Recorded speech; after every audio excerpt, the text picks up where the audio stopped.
Hello friends, నేను శరణ్యాని. ఇవాళ సంసారం ఒక సాగరం 57వ భాగం చదువుకుందాము. రాసిన వారు మీనా ముక్తేశ్వర్ గారు. ఆ పరిస్థితుల్లో వివరం తెలియకుండా పెరిగిన వారు అలాగే ఉంటారు.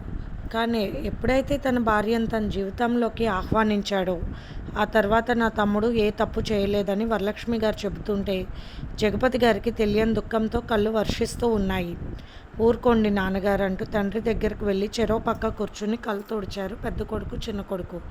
ఆ దృశ్యాన్ని చూస్తూ అదే నేను కోరుకుంది అనుకున్నారు వరలక్ష్మి గారు మనస్ఫూర్తిగా. జాహ్నవి ఏడుస్తూ జగపతి కాళ్ళ మీద పడుకుండిపోయింది. తన మొదటి బిడ్డను పోగొట్టుకున్న నా బిడ్డ జాహ్నవికి ఆ విషయం ఇప్పటి వరకు తెలియదంటే మీరు నమ్ముతారా? ఇంత పసితనం జాహ్నవికి అని చెప్పిన వరలక్ష్మి గారి మాటలు వింటూ జాహ్నవి వెక్కి వెక్కి ఏడ్చింది. ఎవరు పుట్టేవారు నాకు అప్పుడు? అవును, 2 అబ్బాయిలు ఉన్నారుగా, అమ్మాయి పుట్టుండేది, చాలా మంచిగా పెరిగేది, అచ్చు మీలాగా ఉండేదమ్మా అంటూ వరలక్ష్మి గారి దగ్గరికి వెళ్ళి ఆమె ఒడిలో పడుకుని ఏడ్చింది జాహ్నవి. జగపతికి పిల్లలకి ఆ దృశ్యం చూసి కళ్ళనీళ్ళు ఆగలేదు. పిచ్చి పిల్ల, ఏనాడు పోయిన గర్భం గురించి ఈనాడు ఏడుస్తుంది మీ కన్న తల్లి. ఇంకా పసిబిడ్డ మనస్తత్వం నా బిడ్డది అంటూ ఆమెను ప్రేమతో గుండెల్లో చేర్చుకుని కన్నీరు కార్చారు వరలక్ష్మి గారు. యువరాజ్ తరుణ్ ఇద్దరు అత్త పాదాలకి తాకి నమస్కరించుకున్నారు. అమ్మ, ఆడబొడుచు అంటే ఎన్నో రకాలుగా అనుకుని ఈ లోకంలో మీలాంటి ఆడబొడుచు ఉండడం, అమ్మాయినా కూడా పసిబిడ్డ మనస్తత్వం ఉన్న ఒక బిడ్డల తల్లికి అమ్మగా మారిన మీ గొప్పతనాన్ని మేము మాటల్లో పొగడలేము అత్తమ్మ అంటూ యువరాజ్ తరుణ్ ఇద్దరు కన్నీరు పెట్టుకున్నారు. సాన్వికి దుఃఖం ఆగక ఒక పక్కన కూర్చొని కళ్ళు తుడుచుకుంటూ ఉంది. జాహ్నవి తెలిసి తెలియని అమాయకత్వంతో పుట్టింట్లో ఉన్నప్పుడు ఆ సుందరం అనే ఒక పశువు చేతిలో తన జీవితాన్ని పోగొట్టుకునేది అమాయకత్వంతో. అక్కడున్న శివయ్య దేవుళ్లాగా వచ్చి కాపాడారు మీ అమ్మ శైలాన్ని. ఆ గాయాలు మీ అమ్మ శరీరంపై ఇంకా అలాగే ఉన్నాయంటూ వరలక్ష్మి గారు కన్నీళ్లతో చెబుతుంటే ఆమె ఒడిలో పడుకొని జరిగిన విషయాన్ని గుర్తు తెచ్చుకొని జాహ్నవి వెక్కి వెక్కి ఏడ్చింది. జగపతి గారు కళ్ళు తుడుచుకుంటానే ఉన్నారు కూర్చుని. అటువంటి పరిస్థితిలో కూడా అఘాత్యం జరగలేదు నా భార్య మీద అని స్వచ్ఛంగా తన భార్యను ప్రేమతో గుండెలకు హత్తుకున్నవాడు నా తమ్ముడు. అక్కడే నా తమ్ముళ్ళలోని మూర్ఖత్వం పట్టపంచాలైపోయిందని నేను గర్వపడ్డాను. ఎంతమంది మగవాళ్ళు ఆడవాళ్ళపై దారుణం జరగలేదంటే నమ్ముతారా? గాయాలు చూసుకోవడం కన్నా తమ్ముడు బంగారం లాంటి మనసుతో బంగారం లాంటి మనసున్న తన భార్య పసి మనసును అర్థం చేసుకున్నాడు. అప్పటి నుండి ఇప్పటికీ తన్ని కంటిపాపలా చూసుకుంటున్నాడు తన భార్యను. ఇక్కడకు చేరిన తర్వాత చెప్పాను కదా, మీ అమ్మ వాళ్ళ నాన్న మంచివాడు కాదు అని. అతని చేతుల్లో తన తల్లిని పోగొట్టుకున్న తల్లి కాబుతున్న జాహ్నవి విలవిల్లాడిపోయింది అంటున్న వరలక్ష్మి గారి మాటలకు, అటువంటప్పుడు నాకు ఈ అమ్మ లేకపోతే బతికేదాన్ని కాదు, నాకు ఎవరు లేరని చచ్చిపోయేదాన్ని అంటూ ఏడ్చింది వరలక్ష్మి గారి వైపు చూస్తూ జాహ్నవి. కానీ ఇప్పుడు లేనిపోని సమస్య వచ్చిందంటున్న వరలక్ష్మి గారి వైపు కళ్ళ నీళ్ళతో చూస్తున్నారు అందరూ. వరలక్ష్మి గారి వైపు అందరూ అలాగే చూశారు. వినండి, తండ్రి గురించి తెలుసుకోకూడని విషయాలు మీరు తెలుసుకున్నారు. నేను ఎందుకు చెప్పానంటే ఖచ్చితంగా వాడిని కట్టుకున్న భార్య, వాడికి పుట్టిన పిల్లలు వాడిని అర్థం చేసుకుంటారని చెప్పాను. అర్థం చేసుకోవాల్సిన జటిలమైన సమస్య ఇప్పుడు కళ్ళ ముందుకు వచ్చింది. కుటుంబం మొత్తం బలంగా ఉంటే ఎవరు ఏమీ చేయలేరన్నది నేను వాస్తవంగా నమ్ముతాను. అందుకే మీ తల్లిదండ్రులతో బిడ్డలైన మీ ముగ్గురు కలిసి 5,000లా మీరు మారి ముడిచిన గుప్పెట్లా కుటుంబం విలువను కాపాడుకుంటారని నేను ఇదంతా చెప్పడం జరిగింది. సుబ్బలక్ష్మి అనే ఆమె విచ్చలవాడి జీవితానికి అలవాటు పడి మధ్య వయసుకు వచ్చేసరికి సుందరం అనే వాడితో స్థిరపడి లోకాన్ని ధిక్కరించే వేషాలతో బతుకుతూ ఉంది. వీటన్నిటికి మధ్యలో భగవంతుడు సృష్టించిన లీలా వినోదం జగపతి కొడుకు సుబ్బలక్ష్మి కడుపులో రూపుదిద్దుకోవడం. కన్న తల్లిదండ్రులను చూసి పిల్లలు మంచి చెడ్డ నేర్చుకుంటారు. పసి వయసులోనే అమృతపారాయమైన మనస్తత్వమును పిల్లల్లో నింపగలిగేవారే తల్లిదండ్రులు. విధి వక్రిస్తే విషాన్ని నింపేవారు కూడా పిల్లలను పెంచేవారే. వారి తల్లిదండ్రులు కావచ్చు, బంధువులు కావచ్చు. స్వార్థపరులైన సుందరం సుబ్బలక్ష్మి వ్యామోహాల కాపురంలో వారికిప్పుడు ఆసరాగా అండగా నిలిచిన ఒకే ఒక ధైర్యం జగదీష్. అంటే అచ్చుగుద్దినట్లు మీ నాన్నగారి రూపాన్ని పునికి పుచ్చుకున్నవాడు. తల్లిగా జన్మించినా కూడా జ్ఞానం లేకుండా బిడ్డను బలి పశువులా పెంచిందని మనకు తెలియడానికి మొన్న జగపతి మీద జగదీష్ చేసిన వికృత చర్య మనకు కళ్ళకు కట్టినట్టు తెలుస్తుంది. అంటే కేవలం జగపతి మీద ఉన్న వ్యామోహంతో కొన్నాళ్ళు జీవితాన్ని పంచుకున్న సుబ్బలక్ష్మి ఇప్పుడు స్వార్థం కోసం, ధనపేక్షతో, ఆస్తి కోసం సుబ్బలక్ష్మి కక్షతో జగపతి పరువు తీయాలని సుందరం వ్యూహంతో బలిచ్చే జంతువులా మార్చి కొడుకు నెరవేసినట్టు అనిపిస్తుంది. వరలక్ష్మి చెప్పిన మాటలు అందరూ శ్రద్ధగా వింటున్నారు.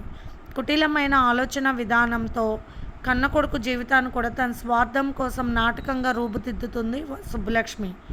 వెంట ఉన్న తోడేలు స్వభావం కలిగిన సుందరం సలహాలతో జగపతిపై కక్ష సాధించాలని జగదీష్ను అడ్డం పెట్టుకుని నీతి జాతి లేని ఆలోచన విధానంతో దాని సుఖం మాత్రమే అది చూసుకునే రాక్షస ప్రవృత్తి కలిగిన సుబ్బలక్ష్మి కొడుకు ఏమైపోతాడన్న భయం కూడా లేకుండా ఇటువంటి చర్యలకు పాల్పడుతున్నారు. వారి తప్పుడు ఆలోచనలను మనమే తిప్పి కొట్టాలని చెప్పి మౌనం వహించారు వరలక్ష్మి గారు. అందరి ఆలోచన విధానాలు ఎలా ఉంటాయో అని గ్రహించడానికి. అవును, పెద్దదానిగా నా ఆలోచనలు పిల్లలకు తెలియకపోవచ్చు. పిల్లలు చురుకైన ఆలోచన విధానం తెలుసుకోవాల్సిన అవసరం నేడు మారిన కాల పరిస్థితులను బట్టి ఖచ్చితంగా ఉంది. అప్పుడే మనం వారి కుటీల యుక్తికి తెలివైన నిర్ణయం తీసుకోగలుగుతామని నిర్ణయించుకున్నారు వరలక్ష్మి. ఏదైనా సమస్య కుటుంబంలో ఎవరికి వచ్చినా కూడా విమర్శలతో ఇంకొక రకంగానో వారిని అర్థం చేసుకోకుండా కుటుంబాన్ని నాశనం చేసుకునే దానికన్నా ఇలా కలివిడిగా కలుపుకుని ఉన్న సమస్యను అందరూ పంచుకొని తెలివైన నిర్ణయంతో నడవాల్సిన అవసరం ఉంది. తమ కుటుంబం అంతా ఒకటే అని నిలబడి ఆ బరువైన కష్టాన్ని తేలిగ్గా దూదిపించేలా చేసేయవచ్చు కుటుంబం అంతా ఏకమైతే. మనసు గాయపడ్డ వ్యక్తికి కుటుంబ బలం ఒక మహాశక్తిలా పనిచేస్తుంది. ఆ శక్తిని తయారు చేయడానికి తెలివిగల వరలక్ష్మి గారు చక్కటి వ్యూహం ఆలోచిస్తున్నారు. జాహ్నవికి ఏమీ అర్థం కాక అలాగే చూస్తుంది అమాయకంగా. తండ్రి ఇబ్బందిని గ్రహించి కొడుకులు ఇద్దరు పట్టుకుని బాత్రూమ్కి తీసుకువెళ్ళారు. ఆ తర్వాత ఆయనను గది లోపల మంచం మీద పడుకోబెట్టారు. జాహ్నవి కంగారుగా లోపలికి వచ్చింది. ఎలా ఉందండి అంటూ. ఒకసారి తలుపు వేసి ఇలా రా జాహ్నవి అన్నారు జగపతి. జాహ్నవి మీకు ఇలా ఉంటే తలుపు వేయాల్సిన అవసరం ఏముంటుంది అంటున్న భార్య వైపు చూసి, నీతో మాట్లాడాలి జాహ్నవి, నా మనసు నీకు చెప్పాలి, నా శరీరాన్ని మనసును పంచుకున్న దేవతవి నువ్వు అని అంటున్న జగపతి మాటలను తలుపులు వేసి వచ్చి మంచం మీద జగపతి పక్కన ప్రేమగా జగపతిని పూర్తిగా ఆనుకుని కూర్చొని వింటుంది జాహ్నవి. జాహ్నవి, జరిగిన విషయాలన్నీ నీకు తెలిసిపోయాయి కదా, ఇప్పుడు నీ మనసులో నా పట్ల ప్రేమ ఉందా లేక ఇంకేదైనా అనుమానాలు ఉన్నాయా అని అడిగాడు జగపతి జాహ్నవి ముఖం వైపు చూస్తూ. నాకున్నది చాలా పెద్ద అనుమానం అన్నది జాహ్నవి జగపతి వైపు అమాయకంగా చూస్తూ. అడుగు జాహ్నవి, ఇన్నాళ్ళు చిన్నపిల్లల మనస్తత్వం ఉన్న నువ్వు నన్ను సరిగ్గా అర్థం చేసుకోలేవేమో అని నేను చేసిన తప్పు నీకు చెప్పలేకపోయాను. కానీ ఈరోజు అమాయకమైన నీ మాటల్లో కూడా నీ పరిపూర్ణత్వాన్ని నేను గ్రహించాను. అడుగమ్మ జాహ్నవి అంటూ జాహ్నవి చేతిని తన గుండెలపై పెట్టుకుని ప్రేమగా భార్య వైపు చూస్తూ అడిగాడు జగపతి. ఇలా అడగవచ్చో లేదో నాకు తెలియదు. అడిగాక మీ మనసు బాధపడుతుందేమో కూడా నాకు తెలియదు. అదేమైనా తప్పు ఉంటే ముందే మీరు నన్ను క్షమించాను అని చెప్పండి, అప్పుడే నేను అడుగుతానన్నది జాహ్నవి కళ్ళు పెద్దవి చేసి బొంగమూతి పెట్టుకుని అడిగింది. నేను కాదు క్షమించాల్సింది, నువ్వే నన్ను క్షమించాలి అన్నాడు జగపతి. అది కాదండి, నేను అడిగే ప్రశ్న అంటూ సందేహంగా తలపట్టుకొని జగపతిపై వైపు చూస్తూ అడిగేస్తున్నా. నన్ను కోపగించుకోకూడదు మీరు అన్నది మళ్ళీ జాహ్నవి. నిన్ను ఎప్పుడైనా కోపగించుకున్నానా జాహ్నవి? సందేహం లేకుండా అడుగు, అది ఎటువంటి ప్రశ్న అయినా కూడా నీకు సమాధానం చెప్పాల్సిన బాధ్యత మాత్రం నాకుంది అన్నాడు జగపతి ప్రేమగా భార్య వైపు చూస్తూ. నా మీద మీకు చాలా ప్రేమ ఉందా అన్నది జాను జగపతి ముఖంలో ముఖం పెట్టి. అవును, నీ మీద కన్నా నాకు ఎవరి మీద ప్రేమ లేదమ్మా అన్నాడు జగపతి కళ్ళ నీళ్ళతో జాను వైపు చూస్తూ ఆమె చేతిని ముద్దు పెట్టుకుంటూ. మరి నాకు మీ మీద ప్రేమ ఎక్కువ లేదా అంటున్న జాహ్నవి మాట అసలు అర్థం కాక అలాగే చూస్తూ, అసలు నీ మనసులో ఏమనిపిస్తుంది జాను, అది మామూలుగా అడుగు, నేను నీకు సమాధానం చెప్తానన్నాడు జగపతి జాహ్నవి చేతిని తన నుదుటి మీద పెట్టుకుంటూ. మరి ఎవరి మీద భార్యాభర్తలకి ఎక్కువ ప్రేమ ఉంటే వారిలాగానే బిడ్డలు పుడతారని అందరూ అనుకుంటూ ఉంటారు కదూ అన్నది కళ్ళు పెద్దవి చేసి జాహ్నవి. అవును అన్నాడు జగపతి నవ్వుతూ. మీకు నా మీద ఎక్కువ ప్రేమ ఉంది, అందుకే మైథిలి అచ్చం నాలాగే ఉంది అన్నది జాహ్నవి ముఖం ఒకలాగా పెట్టుకుని. ఆ విషయం తెలియదా నీకు జాహ్నవి? నీ మీద నాకు పంచప్రాణాలు ఉన్నాయి, అందులో బాధపడేదేముంది? అలా దిగులుగా ముఖం పెట్టుకుని అడగాల ఆ ప్రశ్నను అన్నాడు నవ్వుతూ జగపతి. మరి మీ మీద నాకు పూర్తి ప్రేమ లేదని తెలిసిపోయింది అన్నది కన్నీళ్ళు పెట్టుకుంటూ జాను. జాను అంటూ ఆమెను తన గుండెలపై వాల్చుకున్నాడు జగపతి ప్రేమగా. ఆమె నుదురును ముద్దాడాడు. నా మీద ఎంత ప్రేమ లేకపోతే రోజు నా పక్కన పడుకుందే నిద్రపోలేవు కదా. మనిద్దరికీ తెలిసిన రహస్యం అంటూ జాహ్నవి చెవిలో ఒక విషయం చెప్పి నవ్వాడు జగపతి. అమాయకంగా ప్రశ్నలు అడుగుతున్న ఆమె పెదాలపై అందమైన సున్నితమైన ముద్దు పెట్టారు జగపతి. ఈ ప్రేమ కాదండి, ఇది నాకు ఎక్కువే ఉంది, అందుకేగా మన ఇద్దరం అంటున్న జాహ్నవి పెదాలను తన పెదాలతో తడుముతూ నవ్వేశారు జగపతి. మరేమిటి జాను నీ సమస్య అంటూ అడిగాడు జగపతి ప్రేమగా. మరి జగదీష్ అచ్చం మీలాగే పుట్టాడు, అలా యువరాజ్ పుట్టలేదు, తరుణ్ కూడా నాలాగే ఉంటాడు అంటారు కదా మీరు.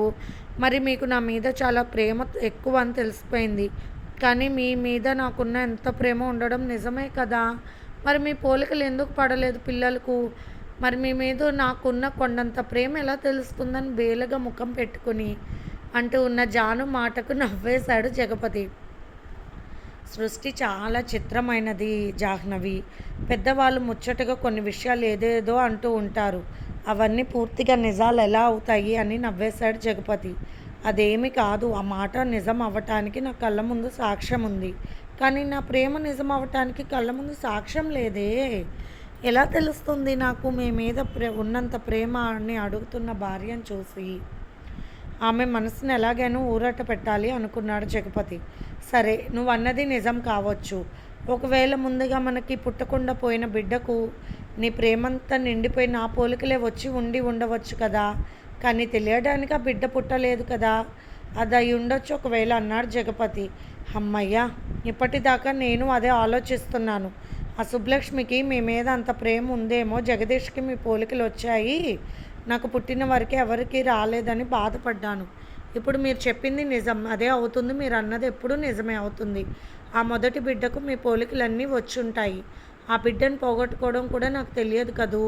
అందుకే ఇప్పుడు చాలా ఏడుస్తున్నాను నేనంటూ ఏడుస్తున్న భార్యను గుండెల్లో పొదుపుకొని, లేదు జాను, చెట్టుకు ఎన్నో కాయలు కాస్తూ ఉంటాయి కదూ, అవి కొన్ని కాయలు అవుతాయి, కొన్ని పిందెలుగా రాలిపోతుంటాయి కదూ, అలాగే మన తొలి బిడ్డ కూడా రాలిపోయిందనుకో అంటున్న జగపతి మాటకు, అవును, నేను అలాంటి పాపం చేశాను. నాకు జామకాయలు అంటే చాలా ఇష్టం, అందుకే పిందెలు కూడా కోసుకుని తిన్నాను.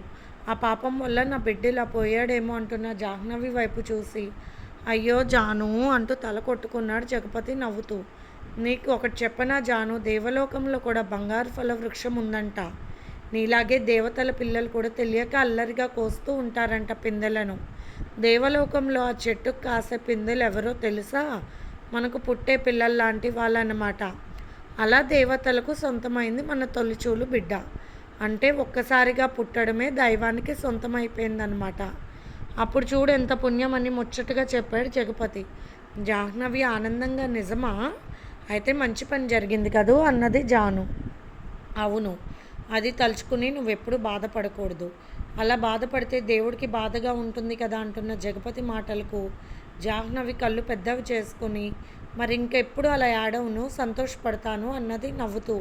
పెళ్ళైన తర్వాత అలాగే ఎన్నెన్నో జాహ్నవిలో పుట్టే అమాయకమైన అనుమానాలను తన తెలివితో సమర్థంగా సమాధానపరిచి ఆమె మనసును ఎప్పటికప్పుడు సంతోష పెట్టడమే జగపతి పని. తెలివిగా భార్య అడిగిన చిన్న ప్రశ్నకే విసుక్కునే మగమహారాజులున్న ఈ కాలంలో కూడా జగపతి లాంటి వారి ఉండడం ఆరుదు. కాలానుగుణంగా అంచెలు చెంచలుగా ఎదిగిపోయినా కూడా అతని ప్రేమలో మార్పు లేదు. సరే, ఇది చెప్పు, సుబ్బలక్ష్మితో నాకున్న సంబంధానికి నీ కోపం రాలేదా అన్నాడు జగపతి. తెలియనప్పుడు పిల్లలు ఏదేదో చేస్తారు, బొమ్మలు పగలు కొడతారు, ఇంకా విలువైన వస్తువులు పోగొడతారు. అలాగే తెలియనప్పుడు మీరు ఆ తప్పు చేశారు కదా. ఆ విషయం నాకు పిన్ని చెప్పింది కదా, నాకు అర్థమైపోయింది. మీకు అన్నీ తెలిసాక తప్పు చేయలేదు కదా. అప్పుడు మీరు చేసింది చాలా పెద్ద తప్పు అవ్వదు. పైగా చేసిన తప్పు ఒప్పుకున్నారు కదా, అప్పుడు ఆ తప్పు దేవుడు తీసుకుంటారంట. అది మా అమ్మ చెప్పింది చిన్నప్పుడు. ఇప్పుడు మీ తప్పు అంటూ చాలా చిన్నగా చూపించి నవ్వింది జాహ్నవి. మంచం మీద భర్త గుండెలపై వాలిన జాహ్నవిని ముద్దుగా ఆమె తల తడుముతూ నవ్వుతూ జాహ్నవి పాదాల వైపు చూసి, పాదం ఎందుకు వాచినట్టుంది అంటూ కావాలని ఆ పాదాన్ని తాకి మనసులో, క్షమించు జాహ్నవి, నేను అడిగినా నీకు అర్థం కాదు, అది పెద్ద తప్పుగా నువ్వు భావించకపోయినా నా మనసులో ఉన్న మలినాన్ని నీ పాద స్పర్శతో కడిగేసుకుంటున్నాను అనుకుంటున్నా. జగపతిని చూసి నా కాలు వాయలేదు, సరిగ్గా చూడండి అంటూ నవ్వింది జాహ్నవి. 2 కాళ్ళు ఒకేలాగా ఉన్నాయి కదా, అయినా నొప్పులు కూడా లేవు అంటూ నవ్వేసింది జాహ్నవి. మీకు కుట్లు ఎప్పుడు తీస్తారంటున్న జాహ్నవి ప్రశ్నకు సమాధానం చెప్పాడు జగపతి. ఇది ఫ్రెండ్స్ ఇవాల్టి ఎపిసోడ్.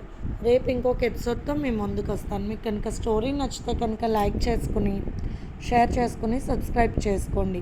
అలాగే మన ఛానల్లో ప్రసారం అవుతున్న positive thoughts written by Shri Komanapalli Ganapathirao గారివి కూడా చదివి మీ అమూల్యమైన సమీక్షలు తెలియచేయండి. ఉంటాను.